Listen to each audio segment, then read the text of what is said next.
गज़ल राहत इंदौरी। रोज़ तारों को नुमाइश में खलल पड़ता है, रोज़ तारों को नुमाइश में खलल पड़ता है। चांद पागल है, अंधेरे में निकल पड़ता है। एक दीवाना मुसाफिर है मेरी आँखों का, एक दीवाना मुसाफिर है मेरी आँखों का। वक्त बे वक्त ठहर जाता है, चल पड़ता है।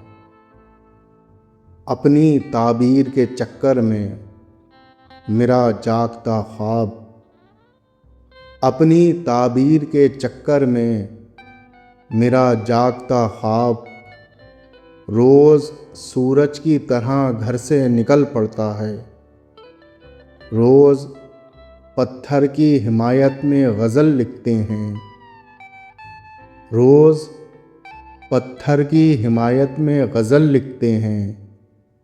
रोज़ शीशों से कोई काम निकल पड़ता है। उसकी याद आई है, सांसों ज़रा आहिस्ता चलो। उसकी याद आई है, सांसों ज़रा आहिस्ता चलो। धड़कनों से भी इबादत में खलल पड़ता है। रोज़ तारों को नुमाइश में खलल पड़ता है। चांद पागल है, अंधेरे में निकल पड़ता है।